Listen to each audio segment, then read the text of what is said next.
Welcome to Woman of Faith and Purpose. I am so excited that I have Carla Dancy Smith with us today. Carla and I have known each other for well over 25 years. I don't know what the exact number is, but our children were little when we first met.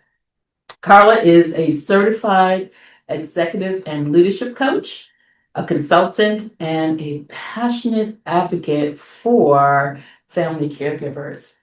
After more than 25 years of helping leaders navigate change, build stronger relationships, and lead through uncertainty, she now applies those same leadership principles to one of life's most important and often overlooked roles, caregiving. Drawing from her lived experience of caring for both of her parents who are 90 years old. Oh my goodness. While balancing her marriage, her family, and her career, Carla equips caregivers to become more prepared, more confident, and more emotionally intelligent. So I think we're going to get into a conversation today about emotional intelligence. Through her coaching, speaking, and Caregivers Corner community, she is helping working women and members of the sandwich generation move from burnout to balance with clarity, compassion, and confidence. Please join me in welcoming Carla Dancy Smith. Welcome, Carla.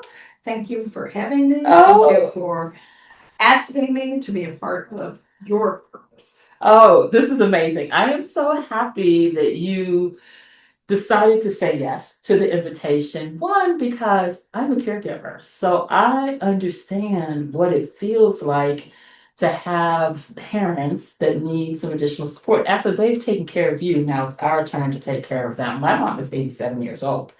So I know. I think we could trade some stories. Yes, we have experiences, and based on that lived experience, it's what's brought us here today. So yes. Yes, you are quite welcome. All right. Tell us about Dancy Smith LLC and how that relates to the caregiving work that you're doing. So I am an entrepreneur at heart. Okay. So my parents were entrepreneurs, and I have worked in corporate, but I've always had a side hustle. Okay. And I have in the past turned my hobbies into my income earning opportunities. Okay. I've been a creative memories consultant, scrapbooking. I've been a doTERRA representative, Okay. experimenting with essential oils.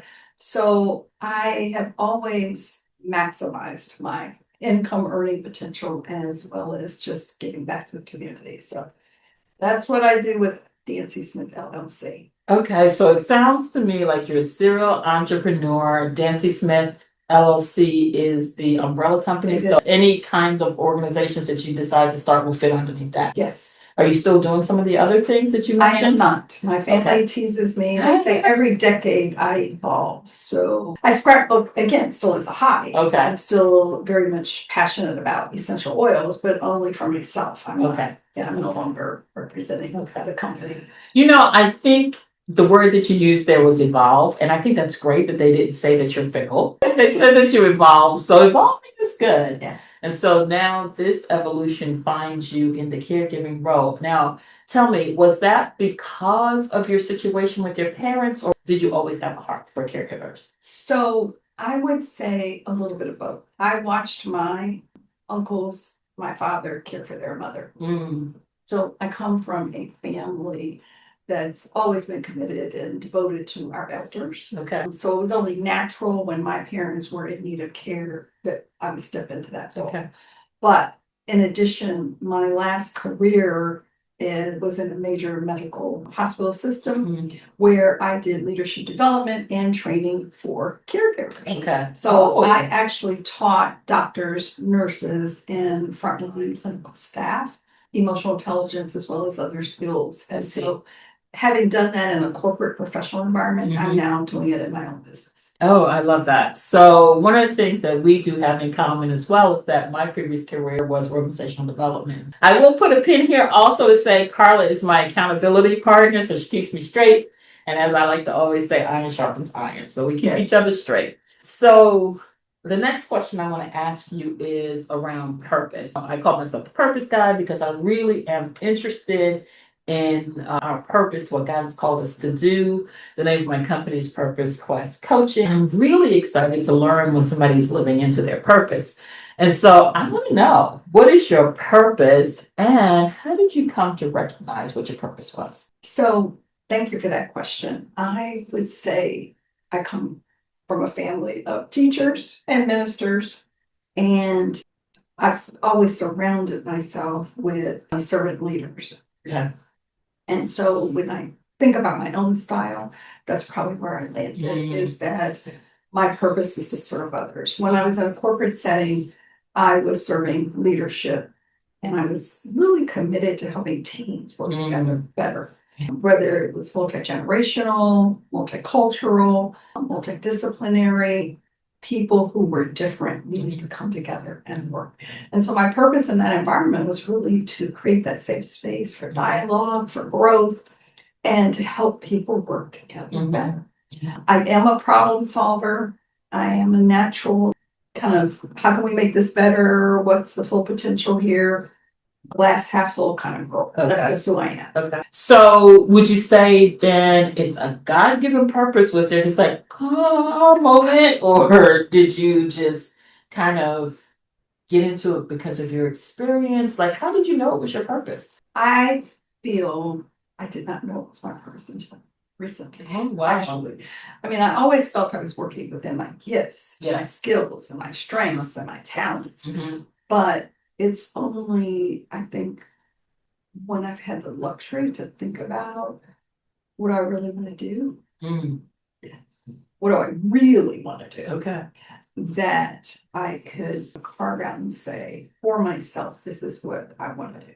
And did that luxury of knowing what you want to do come as a result of retiring and just not having to work, or how does that show up for you? It definitely was a combination of needing flexibility to do my caregiving role for my parents, but also still earn income. Right. So, you know, there's always this picture I talk about where there's this Venn diagram. I want to do something I love. Yes. Something that I'm good at. Yes. But also something that's adding value that I could hopefully be compensated for. So that to me is the sweet spot of purpose. Oh, absolutely. And I feel like it was not a moment, it was an evolution, as we said earlier, where I kind of tried this. I think I've always been a kind of try and fail person. So if I try something and it doesn't feel good, you go do something else. Right. I think what's fascinating to me is that you're able to combine your role as an entrepreneur with something that you are naturally doing anyway, which is the caregiving role that you're providing for your parents. So marrying those two seems like a really great way to go after your purpose. When you were talking about this Venn diagram, what I saw in my mind was the Ikigai diagram. Are you familiar with that? Yes, very similar. Okay. Yeah. Right. So really understanding who you are and what you offer, and then what the world is willing to pay for, right? It doesn't make any sense if you have this purpose, unless it's just a hobby, but if you have this purpose and you really can't provide value to somebody else. I agree. How does your faith influence your work, your values, and your strategic direction? I would say that in my work, I work with all people. But at the end of the day, before I start a coaching session, before I start a meeting that I'm facilitating, I say a prayer. I walk the room. I bring my faith with me wherever I go. And it's part of my presence. I hope that when people see me, they see the God in me. Amen. And so walking the room, did you used to do this even when you worked at MedStar or when you worked in these other organizations? Yes, I worked in work. Yeah. And the best times were when I was co-facilitating with someone who's also a person of faith. So we would pray together before the session. We would come early. We, just bless the room and give our work for that day. Ask that it be into the glory of God. So my faith definitely has just always come with me, and it's been a part of all my work. whether it was in a corporate setting or personal. I think, and you asked another question about kind of decision making or part of my strategy. I do believe in the divine plan for my life. And so I'm always seeking, asking, for guidance. I think when you were talking about walking the room, I think there's such a missed opportunity that we have where, as people of faith, as women of faith, we can pray for our clients. We don't necessarily have to broadcast that this is a Christian business, but the way that you do business, you pray for your clients, you pray for Definitely. the room, as you said, and then you do business with integrity. That's what a faith-based business looks like in practice. Another type of faith-based business might be something like mine, where I am intentionally saying that I support Christian women entrepreneurs. So people are going to know that this is a Christian business, but I don't think you need to shout it from the rooftops. I think you need to show up with integrity, do the work of the Lord, impact the kingdom. And like you said, people will know. And I remember when I was in business before, I was always faith-based, but it wasn't like this is a Christian business. And after I did one of my training sessions, somebody came up to me at the end of the session and said, "Are you a Christian?" And I said, "Yeah, I am." I could tell. And for me, like that's the biggest compliment because we want our walk, and talk to be in alignment. We don't want to go around telling people who we are and not showing them who we are. I agree. Yeah, absolutely. All right. So, what impact do you hope to make through your work? And we're talking specifically about the caregivers. Sure. So, caregiving is hard. Mm-hmm. There are statistics out there. I'm sure people can check AARP or many of the research-based organizations now have lots of data and estimates around how many of us are actually caregiving in the United States, 1 in 5.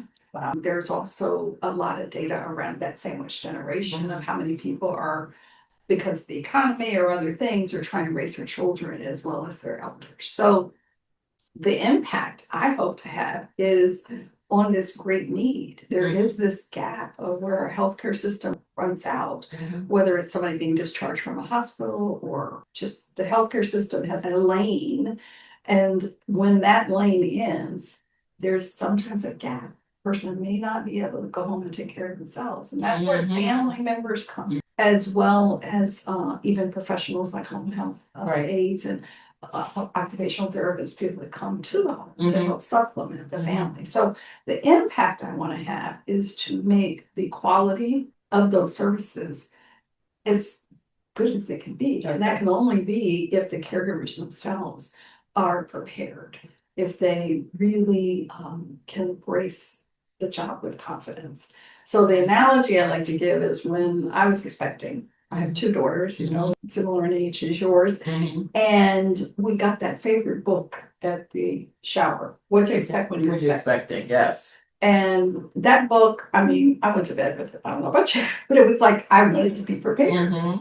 I had never been a mother before. This is what I'm going to do. I'm going to read this book to be prepared. I'm just one of those students. But when we become caregivers, there is no book called What to Expect with Your Caregiver. There is no book called Caregiving for Dummies. Wow. And oftentimes we, kind of figure it out. Okay, I got to get meds at this time. And, the basics, the technical parts, the what you have to do. But the part I'm really trying to impact is who do I have to be? How do I have to show up? What are the skills I need to have those difficult conversations, be it with my parents or physicians or with caregivers that might be coming back? I think this is a good time for us to talk about the emotional intelligence piece of the work that you're doing. So how does that play into? So thank you for that question. So when I worked in a hospital setting, we had a course on emotional intelligence for our caregivers.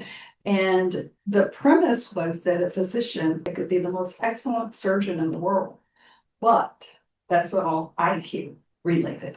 If they didn't also have emotional intelligence to go with that, they would not be successful. And again, there's data that supports that. So emotional intelligence is kind of one of those big words. It's like, what does it really mean? Right. And it's all about, first of all, our own self-awareness. How well do I know myself? Do I know my triggers? An example is I'm a morning person. I want coffee before I have my first meeting. Mhm. Do I know the things that help me be the best person I can be? Mhm. So after that self-awareness, I then have to manage myself. Right. And if I can know myself and manage myself, now I can stretch my arm out and know you. Mm. And then how will we manage that relationship? Yes. So it's all four of those pieces Mhm. that really encompass emotional intelligence. And you also do work with organizations. How does that work? So when I'm working with organizations still, it's usually helping teams Mm. and helping leaders. Again, how do they show up with their teams Mhm. with integrity, with honesty, with fairness?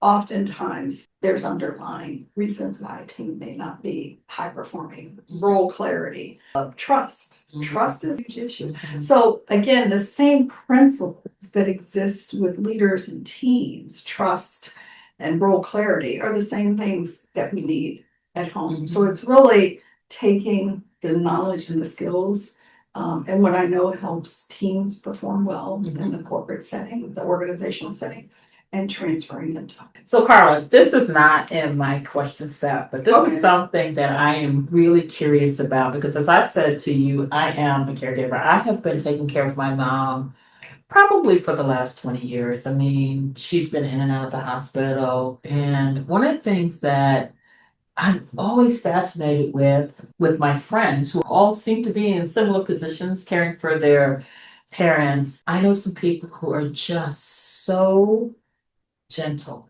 with their parents, and I think what's interesting afterwards when you talk to them, you realize they're just as stressed out as everybody else. And I think it comes back to the emotional intelligence, that ability to kind of put that frustration aside.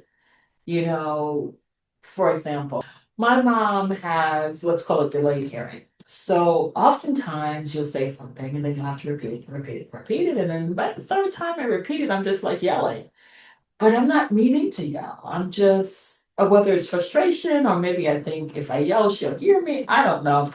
But I watched some of my friends, you included. It's just so beautiful to watch how tender and caring and loving you are to our parents, our elders who are, let's be honest, in the last chapter of their lives. I've watched this over and over and over again with multiple friends. I have a friend, a dear friend, who is caring for her father. And, she used to be on Zoom calls and in the background, hold on 1 minute, go take care of like an emergency, especially when your parent has dementia or something. These are like really serious issues that actually weigh on you as a person. It's draining and it really sometimes even messes with your own identity. I mean, what do you think about that? So everything you're saying is true, of course. But what I would also offer is that each situation is different and even the time of day differs. So sometimes when you may have seen me or heard me dealing with my parents, it could be early in the day. Both my parents have dementia. In the evenings, I sometimes have to be a little firmer and directive in how I'm speaking with them and getting them to do things. Again, a lot of how we interact with our loved one that we're supporting depends on their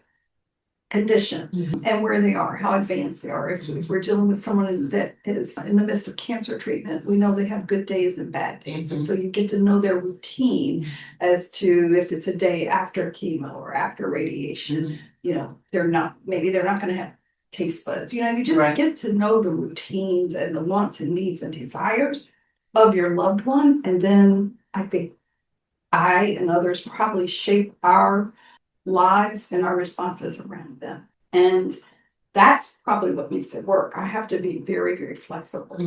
And yes, I put Zoom calls on hold many a days to go turn the remote channel for my parents and run back. There were always needs and requests. And the key for me is to, like you say, not get frustrated, spun up, sound like I'm yelling. It is about self-management. It's about self-control. And it's also about self-care. Right. So I just came back from vacation, so I'm very chill right now. Right. I'm still in that post-vacation honeymoon glow, but that's what's required. We have to take care of ourselves. Yeah, and then something as you were talking that came to me is that we also have to give ourselves a pass, right? So sometimes we do yell or get frustrated, and maybe we need to step away from the situation, get ourselves back together, and then be able to take care of somebody else. I keep thinking of that phrase that we hear on the plane all the time, put your oxygen mask on first, because I find that if you're not taking care of yourself, it's so much more difficult when we have to take care of somebody else. When I talk to my clients, I often tell them, fill your cup to overflowing so that you can give from the saucer. Because if you're giving from the cup, you're depleting your own resources, and then resentment can set in. Again, very true. I think what I also try to share with my clients are real, like, tangible things you can do. So one thing I do to, I'll call it de-escalate a moment, whether it's my moment or their moment, is to play gospel music. So this is circling back to an earlier question about faith, because it is amazing what that music and the spirit can do to change the atmosphere, change the mood. And just like riding a child around in the car sometimes helps them fall asleep. If we're having a bad day, let's go to the drugstore. Everybody in the car, and we're gonna put on some Mahalia Jackson. That's what my parents love. Right. And by the time you listen to, His Eyes on the Sparrow or whatever song, His Greatest is Faithfulness, whatever we're listening to, they calm down. I calm down. I love that. And you know what I love? Because I have been around your parents, and every time that I've seen you, everybody's calm. So I don't even know what you're talking about. But what I love about this conversation is that we can be real and say that every moment isn't that beautiful, glorious moment. Yeah. Like, we all have challenges. And when you see it, when you see somebody else dealing with it, you can say to yourself, much like everything else that we're doing, I'm behind, I'm less than, I wish I was more like Carla, I wish that my parents were more like you know what I mean? Like, but we aren't behind closed doors and we don't see what's going on. So to say that, listen, we gotta break this thing down, and you have these practices that you can share with your clients to help de-escalate is really important, I think. What legacy do you aspire to leave behind? So impact is what you're doing now, legacy. What do you hope people say about you, or do you hope stands the test of time? So let me back it up just a little bit and say, before I'm gone, what I hope is that my daughters see me and what I'm doing for my parents. And that as I age, if I am in need of caregiving, they will remember and also be willing to offer help and assistance if they're capable. Do you think that this next generation feels the same way about it as we did? Because I know I grew up, and I'm assuming you did too, at a time when extended family was huge. We had people living in our homes, in and out, whether it's aunties or uncles or grandparents, whatever. It was just common practice that somebody would be sleeping in one of our bedrooms. And then I've been taking care of my mom, like I said, for 20 years. And my daughter has seen this, but I don't know if the younger generation feels any obligation or commitment to do that. And maybe they do, I just don't know. Well, we've talked about it in our family, and I think they say they'll help. That's all we can go on. And so I can't speak for the whole generation. I can only speak for our household, our family. And so part of the, to your question, the legacy that I hope I'm leaving is that they saw me honor my mother and father, and that they will also honor me and help take care of me. And I think also then I have a greater goal is to really have a positive impact on how caregiving, the role of caregiving is seen in our society. And I think that there's an opportunity to be an advocate that caregivers are paid. Right now, a lot of caregiving goes on is just unpaid and unappreciated. There's no tax write-offs. There's a lot of things from a public policy perspective that I hope that I can impact and leave a legacy around. So again, way back when in a former life, I was a lobbyist. So I truly understand public policy. Right. And really influencing legislation and putting in, that safety net that we don't have right now. So I hoped in some time working on those bigger picture items, and that would be part of my legacy. So that just seems to me like the way we used to do things. Yeah. Back in the day, we didn't really put our families in homes. I know my mom, for example, does not want to go into a care facility. She wants it all to happen at home, and she's blessed that she's able to do that. But not everybody has that. So that's what that public policy that you were talking about is really important. It's important. And one of the things I promote in my caregiver community is judgment-free zone, because oftentimes our parents live in different states. I did move my parents in from Connecticut. They've been with me 4 years, but I know of others that are doing cross-country management. We know of someone that's taking care of their parents who are out of, live on a different continent. Wow. So there's all types of caregiving situations going on. And to your point, sometimes going into a nursing home or nursing facility is not ideal, but it also may be that their circumstances require it. Right now, I'm very fortunate, as are you. My parents are mobile. They take the stairs. They go up downstairs better than I do sometimes. I mean, they 90 years old and extremely energetic. It's a blessing. And it's a blessing. So again, they were moved into our home. They're in our lower level, but we don't know, what's going to be the situation a year or 2 years or 5 years from now. But I do know there's lots of room for improvement, and there's not enough space for every elder to go into a home. And it's quite expensive too. And it's quite expensive. Yeah, and people haven't really planned for that. I know as we age and we're going to need caregiving, they have insurance for it, but it's so cost prohibitive. Yeah. So we definitely, even as we talk about being caregivers, we have to think about what our future is going to hold. You talked about your community. Tell me a little bit more about it. Caregivers Corner is called? Yes. So my husband says I'm a groupie. I like groups. I was one of those that joined a lot of Facebook groups back in the day. But when I looked at who I wanted to serve and how I could reach them, I looked at what others were doing. This is where we kind of look around at what's available, and decided to set up a private group for current caregivers, both professional as well as in-home family caregivers. And it's on a platform called School. And we offer daily inspiration and monthly experts and speakers coming in. Much like this format, you're going to be coming to my community too. And it's a place to hang out and to give each other support, but it's not a support group.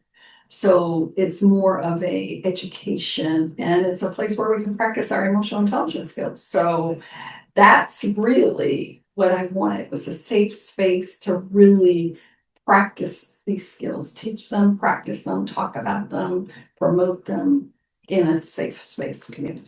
I love that you make the distinction between a place where you can get support and not being a support group. Because I think, correct me if I'm wrong, I think when you think support group, oftentimes you can get into this rabbit hole and you can really go down a path of like a whole lot of complaining and a whole lot of trying to fix things. And I don't always think we're broken. I think sometimes we just need to vent. And we need to, somebody to say, you know what? It's going to be okay. Right. And I'm in a support group. I happen to belong to a church that has a caregiver support group. So I'm all in favor of that. It's like I'm in favor of people going to therapy if they need to, whatever you need that's going to help you manage your situation better.